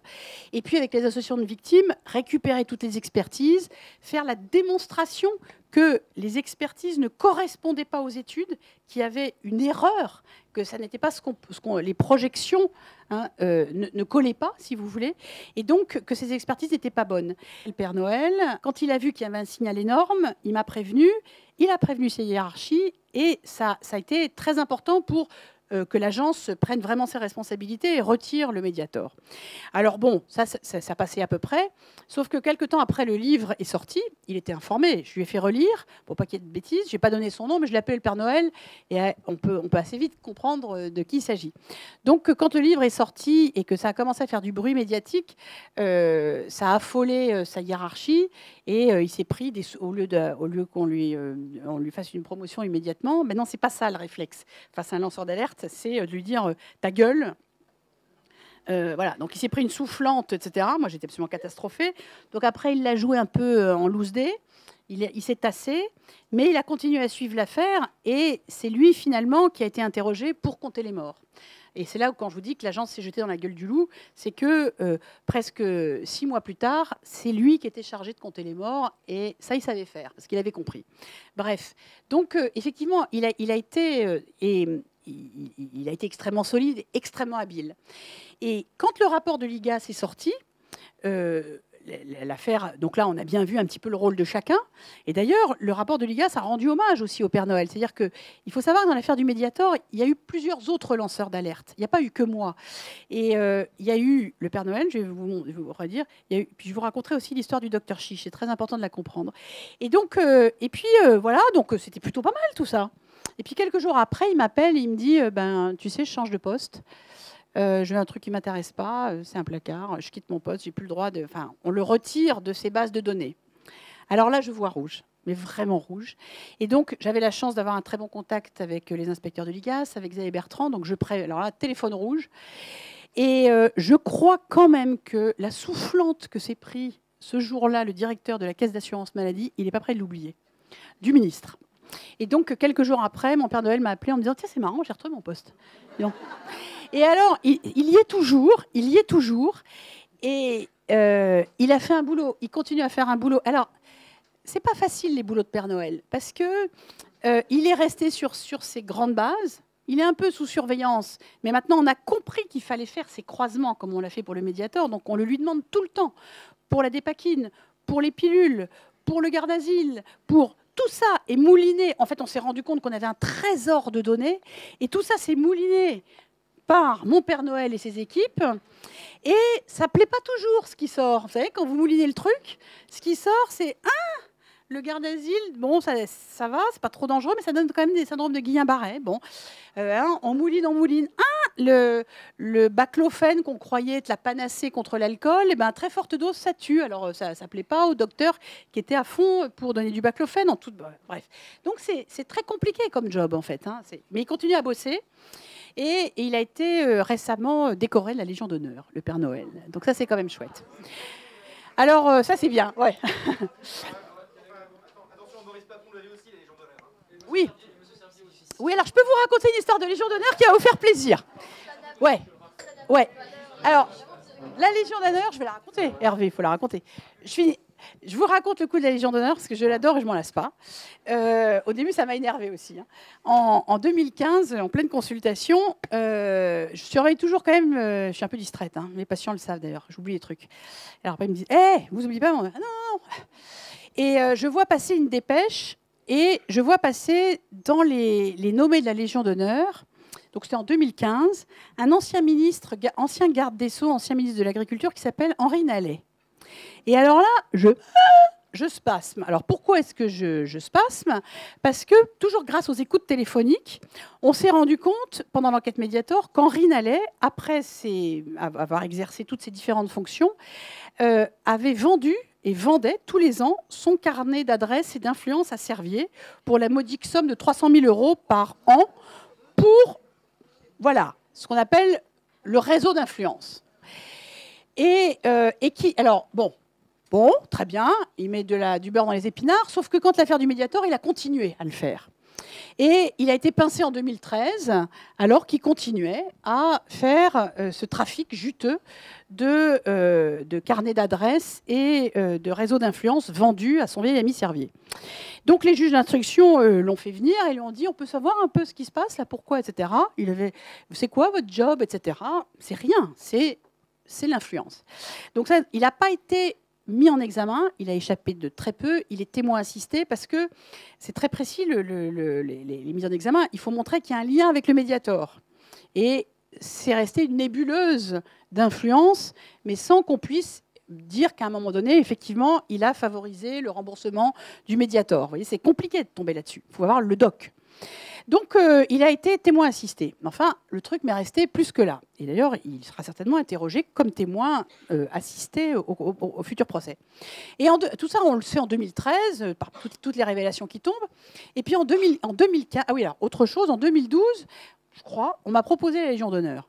Alors là, j'ai dit, vous arrêtez tout de suite, là, mais tout de suite, parce que, Jacques Servier est Grand Croix de la Légion d'honneur. Il est mort Grand Croix de la Légion d'honneur. Vous imaginez pas que je vais dire son chevalier quand même. Enfin, voilà, première chose. Et puis justement, ce qui déconne dans le monde de la santé, c'est la course aux honneurs, la course à l'argent, voilà, la course au pouvoir. Donc, si j'accepte une bribe de quoi que ce soit, je suis foutu, quoi. Enfin, ça n'a plus aucun sens. Donc, voilà. Donc, c'est évident, en fait. Et en plus, alors, je rigole parce qu'à chaque fois, quand ça change de cabinet, je dis faites gaffe, hein. Vous ne me mettez pas sur un listing. Hein, parce qu'en plus, je suis une femme. Alors, c'est vachement bien pour la parité. Et donc... Donc, faut avoir la garde. Hein. Bref. Donc, voilà.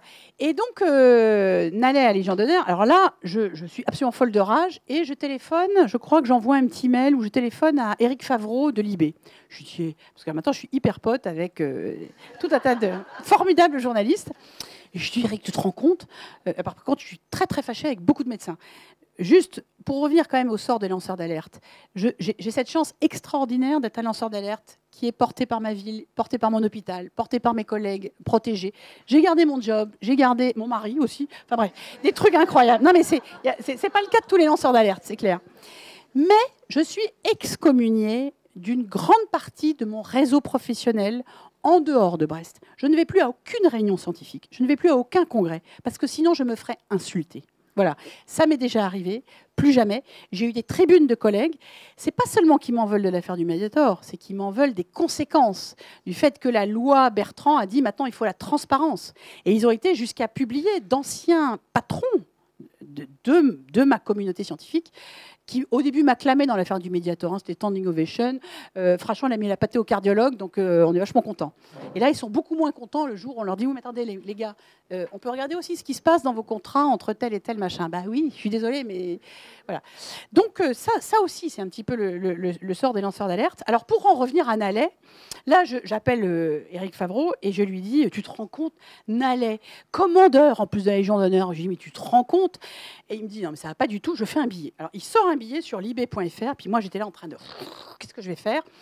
Et j'en parle avec Marisol Touraine, qui me dit que c'est Stéphane Le Foll, ancien ministre de l'Agriculture, qui l'avait mis sur son truc, un titre d'ancien ministre, machin, c'est le truc qui tombe, paraît-il comme ça. Enfin, à mon avis, il faut un peu grenouiller quand même.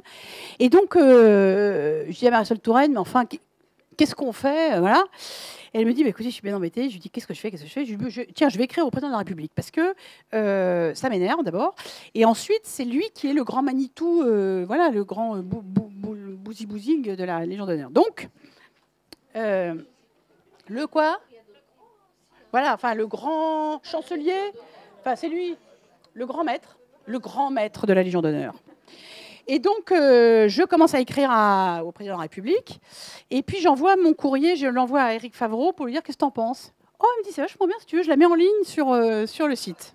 Ben, je lui dis, très bien, t'en fais une lettre ouverte. Donc, crac, ça sort, lettre ouverte. Alors là, ça commence à bouger un peu. Des articles commencent à s'enchaîner. Nos petits avocats de victimes, les victimes montent au créneau. Le Figaro s'y met. Le Figaro, quand il s'y met. Enfin, bref. Donc là, ça commence à monter. Et puis, surtout, on regarde le règlement de la Légion d'honneur et on s'aperçoit que, effectivement, c'est comme les bancs du mariage. Entre la publication des listings et la remise de la breloque, en fait, vous êtes commandeur le jour où vous avez la breloque. Mais pas quand vous êtes sur le listing. Et entre-temps, vous avez un article, je ne sais plus le numéro, 40, qui permet de réouvrir l'enquête. Dire, EPS, objection, votre honneur, si je puis dire, il faut aller regarder. Et donc, avec notre avocat qui était sur la plage, on se dictait les trucs, qui était en vacances, etc., on écrit effectivement au grand chancelier de la Légion d'honneur, qui était un général en exercice, en lui disant, EPS, il y a un petit problème, et on défile les faits concernant Nallet. Et il nous répond, effectivement, il y a un problème, je réouvre l'enquête. Et Nallet, furieux, à ce moment-là, écrit à Hollande en lui disant, ta Légion, tu sais où tu peux te la mettre, etc. Et Nallet a, à ma connaissance, jamais été décoré à la Légion d'honneur. Alors après, j'ai rencontré François Hollande, et puis bon, c'était surtout la question de la démission des victimes. À la fin, on a un peu parlé de ces histoires de Légion d'honneur, pour se distraire. Et on discute de Nallet, il me dit ouais non c'est quand même pas terrible le fait qu'il ait continué, bon qu'il soutienne son vieil ami je veux bien, mais contre espèce sonnante et trébuchante ça se fait pas quand même. Et puis c'est vrai que quand il a jeté en disant puisque c'est comme ça, il n'a pas eu un mot pour l'émotion des victimes, rien quoi. Enfin voilà. C'était quand même pas très chouette. Et puis il dit, alors qui il faut décorrer ? En gros, on décore qui ? Pas vous, pas lui. Alors, bon. Alors je lui dis, il y a Jacqueline. Ah, il me dit, c'est qui Jacqueline ? Je dis, Jacqueline Houdaillé, c'est une citoyenne d'Angers qui a eu un grave accident de santé il y a maintenant plus de 15 ans et qui a compris que c'était le pot de terre contre le pot de fer et qui, depuis 15 ans, anime de façon bénévole avec toute sa famille une association de défense des victimes d'accidents médicaux. Et donc, grâce à Prescrire, je l'ai contactée en 2011 et elle gère des centaines de dossiers Mediator. Elle y passe ses jours et ses nuits. Elle est absolument formidable, etc. Il me dit, parfait, Jacqueline. Et donc, quelques temps après, Jacqueline était sur la liste des... Vous voyez, donc il n'y a pas de mépris, la Légion d'honneur, au contraire, mais il faut la donner effectivement aux bonnes personnes. Et il y a eu une cérémonie de remise de la Légion d'honneur extrêmement émouvante, avec tous ces petits-enfants en larmes à Angers, quelques temps plus tard. Et quand même, c'était une jolie victoire par rapport à la Légion d'honneur d'Henri Nallet. Alors, cela dit, bon, c'est jamais fini ces sagas. Donc, le Père Noël à la Légion d'honneur, mais là, j'ai appris récemment qu'il y a une Légion d'honneur qui me déplaît beaucoup chez quelqu'un qui ne se comporte pas bien. Donc, c'est une histoire sans fin. J'en viens juste à un dernier lanceur d'alerte, puisqu'on parle de l'alerte, qui est le docteur Georges Chiche. En fait, en 99, il y a un très très bon cardiologue qui a dit... Il est quelle heure, au fait ? Il y a un très bon cardiologue, génial, de Marseille, qui a dit, qui a vu un de ses patients qui avait une valvulopathie bizarre. Et alors, il est génial, ce cardiologue, il aime bien les jeux de mots, mais c'est génial ça. Le Mediator, en fait, le vrai nom, c'est Benfluorex. Et c'est le nom de la molécule, enfin le nom sérieux, parce que Mediator, c'est pas le nom sérieux. Et Orex, ça veut dire anorexigène. Bon, donc ça doit mettre la puce à l'oreille. Ce qui fait d'ailleurs que Servier avait essayé de faire changer le nom de Benfluorex pour qu'on ne voit pas le mot Orex. Et du coup, ne l'obtenant pas, il se débrouillait pour déposer toutes ses demandes de remboursement avec juste le nom Mediator et sans mettre le Benfluorex. Ça n'a heureusement pas échappé au juge d'instruction. Et alors donc, Benfluorex, c'était ce qui était dans les dictionnaires, on pouvait trouver la molécule Benfluorex. Et donc mon docteur Chiche voit ce gars-là qui a une valvulopathie, qui lui rappelle ce qui se passait avec l'isoméride, parce que c'était en 99, dans ces années-là, et il voit Benfluorex, et il dit, ça c'est l'oncle Ben. C'est-à-dire que Orex, c'est un cousinage avec l'isoméride coupe-fin. Donc, il l'a appelé l'oncle Ben. Et il l'a déclaré à la pharmacovigilance française en 99, ce qui aurait dû sonner le glas du Mediator. Qu'est-ce qui s'est passé ? C'était transmis à Servier, qui a envoyé ses sbires de Paris. Et il a eu plusieurs descentes, parce que c'est vraiment des descentes de responsables de Servier, pour lui expliquer qu'il se trompait, que ses observations n'avaient aucune valeur. Et plus grave que ça, il a eu un coup de téléphone d'un élu de la municipalité au conseil municipal de Marseille, qui n'était autre que son ancien patron de cardiologie, grand consultant de Servier devant l'Éternel, très proche de Servier, et qui lui a dit « mais ça va pas, qu'est-ce qui te prend d'en vouloir à Servier ?»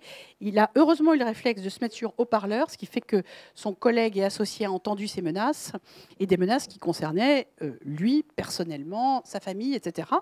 Donc il a maintenu son observation, mais il n'en a plus jamais fait après, alors qu'il a vu d'autres valvulopathies au Mediator régulièrement.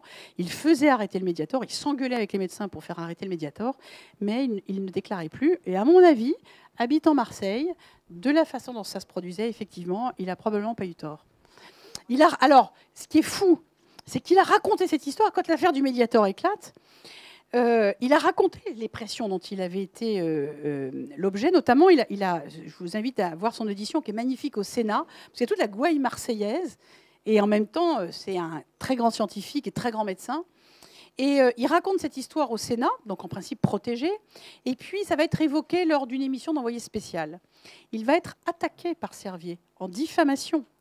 Et il va être mis en examen, parce que la procédure choisie par Servier va le faire mettre en examen.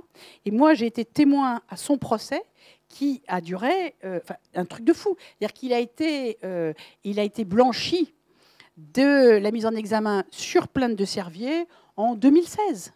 Georges Chiche le lance. C'est-à-dire que, si vous voulez, ce qui est dingue, c'est qu'on les arrête jamais, mais on ne les arrête jamais. À dire que quand des victimes arrivent en disant « j'ai une valvulopathie au Mediator », les avocats disent « mais non, c'est pas le Mediator, elle a pris de l'isoméride, c'est l'isoméride ». Mais parce que l'isoméride, c'est prescrit. Non, mais on les arrête jamais. Je vous remercie. En réalité, je n'ai pas de crainte pour ma sécurité physique. À la limite, j'aurais peut-être pu en avoir avant que l'affaire ne soit rendue publique, mais comme qui dirait, ils ne m'ont pas vu venir. Et c'est d'ailleurs ce qu'a reconnu Jacques Servier lui-même dans un discours absolument hallucinant, où il dit on ne l'a pas vu venir, sinon on aurait réagi. Enfin, c'est absolument incroyable. Et me comparant à une mafia. Donc, ils ne m'ont pas vu venir, parce que, parce que je m'en méfiais, donc ça a été bien. Et effectivement, notre avocat nous a conseillé que je sois très vite dans les médias pour être protégée. Et c'est ce qu'on a fait avec beaucoup de succès, parce que vous n'arrêtez pas de voir ma tronche défiler. Et donc, ça devient compliqué de m'assassiner. Voilà. Enfin, en tout cas, je pense que beaucoup se poseront des questions, même si, soi-disant, j'ai ripé sur une peau de banane et que, pas de chance, enfin voilà, j'ai 3 balles dans la tête. Donc, je pense que ce sera compliqué. Et puis, voilà. Mais par contre, je suis terrifiée. Je suis terrifiée pour les victimes. Je suis perpétuellement terrifiée pour les victimes parce que je sais que Servier fait tout, vraiment, en permanence, pour les menacer et remettre en cause même les indemnisations versées, etc. Je vais vous donner un exemple. Il y a un patient qui a eu le courage de mener son combat donc, devant le tribunal de grande instance. Et c'était important parce qu'il a été opéré à cœur ouvert, parce qu'il fallait aussi, à un moment donné, qu'il y ait alors que son expertise avait été difficile, ça faisait parmi les premières expertises, donc on savait que l'indemnisation risquait de ne pas être très bonne, etc. Mais il fallait aussi que la justice civile commence à condamner, parce que Servier n'a pas été condamné au pénal, mais a commencé quand même à avoir des jugements au civil. Et alors, son avocat, qui est formidable, Charles-Joseph Houdin, avait obtenu des provisions. Alors d'abord, des provisionnements, c'est-à-dire de l'argent en attendant le jugement. Servier les combat férocement, jusqu'en cassation. Et ils ont fini par avoir gain de cause, c'est-à-dire qu'il n'y a pratiquement plus jamais de provisionnement, par exemple. Donc ils gagnent, hein, ces salopards, pour ne pas payer, ou le plus tard possible. Bref, là, ma pauvre victime avait réussi à obtenir un provisionnement correct, quelques dizaines de milliers d'euros. On va dire, je ne sais plus, mettons 50 000 euros. Bon. Le jugement tombe et l'expertise est lamentable et Servier est condamné à lui, en fait, au total, lui verser 25 000. Ben, dès le lendemain, il réclamait les 25 000 qu'ils avaient versés en trop-plein. Dès le lendemain. Donc, ils sont impitoyables. Ils sont impitoyables. Ouais. On va...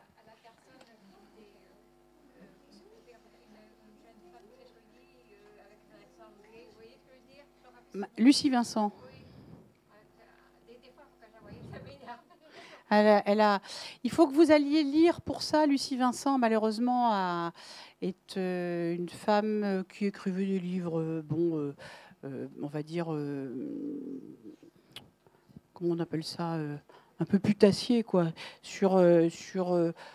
non, parce que je cherche le terme. En tant que tu connais les mots. Non, parce qu'elle utilisait de la science pour en faire des livres qui se vendent sur l'amour qui dure 3 ans, je sais pas quoi, des conneries, enfin bref, avec les fleurs. Bref, et bon, alors ça, pourquoi pas, ça occupe les magazines et machin, mais par ailleurs, elle était payée comme conseillère de communication par Servier. Au moment de l'affaire de l'Isoméride, elle a repris du service pour le Mediator, et sa façon absolument épouvantable de nier, mais jusqu'à l'absurde, toute implication, tout, c'était vraiment le déni total et violent opposé aux victimes avec cet accent atroce. Alors, je ne sais pas comment on peut comme ça devenir le visage public de la salope nationale quand même, hein, parce que c'est... Comment est-ce qu'on peut... Je ne sais pas comment on peut tenir, d'ailleurs. Elle a fini... C'est incroyable, quoi. Elle a tenu ce... Il faut être payé cher, hein, justement pour avoir envie d'être baffé par la totalité à peu près de la population française. Et alors, je vous invite à lire pour voir ce que représente la souffrance de ces victimes, par exemple, face à Lucie Vincent. Vous tapez sur Google, c'est sur Mediapart, et c'est « Je pense à toi, Jacques Servier ». Je pense à toi, Jacques Servier. C'est écrit par une des victimes emblématiques du Mediator, qui est quelqu'un qui est d'ailleurs extrêmement malheureux, très malade, qui a été très mal indemnisé, etc. Je pense à toi, Jacques Servier, et il parle de Lucie Vincent, et il parle de ce qu'est sa vie de victime du Mediator, et vraiment, ça vaut le coup d'être lu. Je pense à toi, Jacques Servier.